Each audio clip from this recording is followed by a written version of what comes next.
কালু, এদিকে আয়। জি আপু। এই সাগর, দেখ তো একে কেমন লাগে। দেখতে তো কাক ফেলরেন।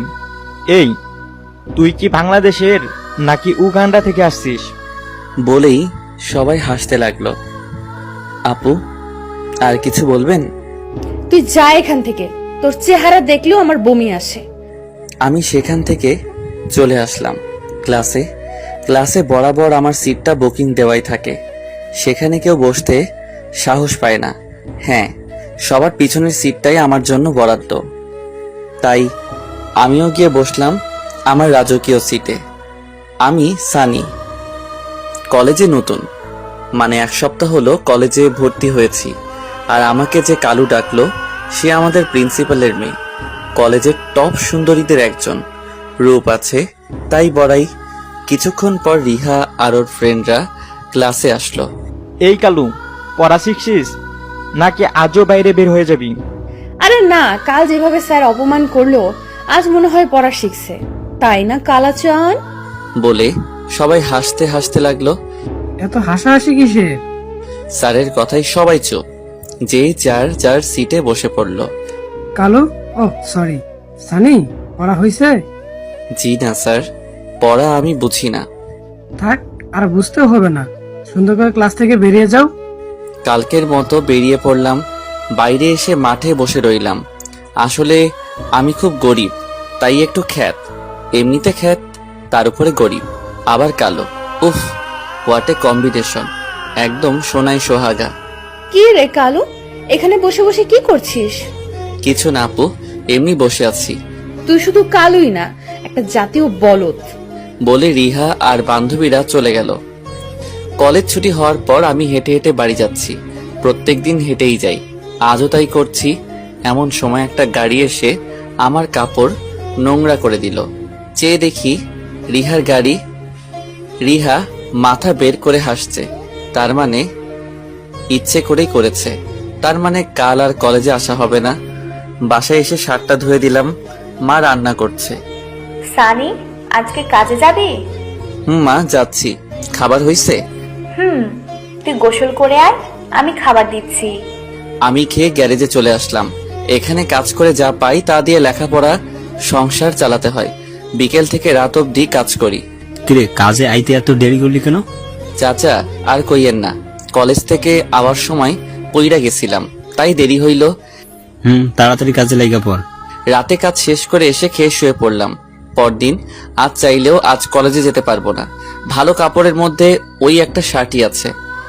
সানি, সামনের মাসে বেতন পাইলি, একটা নতুন শার্ট কিনিস। হ মা, কিনবো। আইজ আর কলেজে যাবো না। দেখি গ্যারেজে গিয়ে কিছু ওভারটাইম করতে পারি কিনা। খাইয়া যাবি না? না, তুমি খাইয়া নাও, আমি চাচার কাছে গিয়া খামো। আইসা। আমি গ্যারেজে চলে আসলাম। সানি, তুই আজ কলেজে যাস নাই? না চাচা, আইজ আর কলেজে যাবো না। খাইয়া আইসস? না, রান্না হয় নাই। তোমার কাছে কিছু আছে, খাওন যাব? ওইখানে 2টা বিস্কুট আছে, খাইয়া নিয়ে কামে লাগে যা। আমি বিস্কুট খেয়ে কাজে লেগে পড়লাম। আজ মনটা খুব খুশি লাগছে, কিছু টাকা বেশি পামো। সারাদিন কাজ শেষ করে টাকা নিয়ে বাসায় চলে এলাম। চাল আর কিছু বাজার করে আম্মার কাছে দিলাম। আম্মা, খিদা লাগছে খুব, তাড়াতাড়ি রাইন্দা খাওন দাও। তুই হাত মুখ ধুইয়া নে। আচ্ছা। হাত মুখ ধুয়ে খেয়ে শুয়ে পড়লাম। পরদিন সকালে খুব ভোরে উঠলাম, শার্টটা শুকিয়ে গেছে। কিছুক্ষণ আগের পড়াগুলো রিভিশন করে কলেজে চলে এলাম। এসে দেখি রিহারা সবাই আড্ডা দিচ্ছে। এই কালু, তোর শার্ট পরিষ্কার হলো কিভাবে? কাইল ধুইয়া দিছিলাম। তোর কি আর নতুন কাপড় নাই? প্রত্যেকদিন এক শার্ট পরেই আসিস। না গো আফা, নতুন শার্ট কিনবার টাকা কই পামু। শার্ট কিনতে পারিস না? তাহলে পরিস কেন? না পরে কাজ করলে তো পারিস। ফকির আসছে কলেজে। শোন, তোদের মতো কালুর কলেজে পড়ার কোনো মানে হয় না। ফকির কোথাকার। আফা, সত্য কথা কইছে।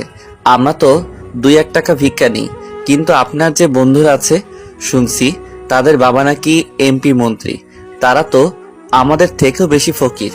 আমরা 2-1টা চাইয়া নেই, আপনাকেও বন্ধুর বাবারও তো হাজার হাজার টাকা চুরি কইরা নেয়।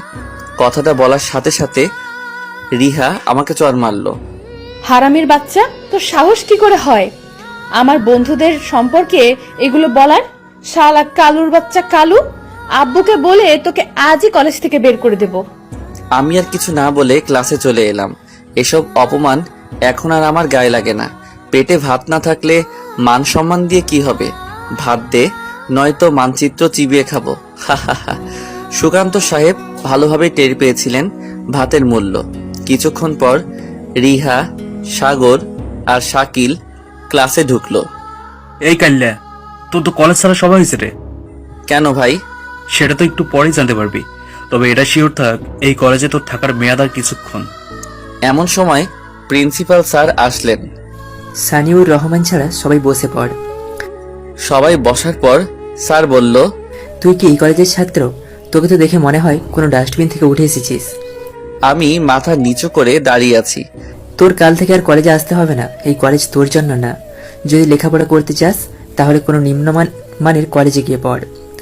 যাওয়ার সময় কাগজগুলো নিয়ে যাস, ওকে? বলে স্যার চলে গেলেন। কলেজ ছুটির পর আমি কাগজ নিয়ে গেটে দাঁড়িয়ে আছি। শেষবারের মতো কলেজটাকে দেখে নিচ্ছি। কি রে কাল্লা? আরে রিহা দেখ, বেচারার মুখটা কেমন হয়ে গেছে।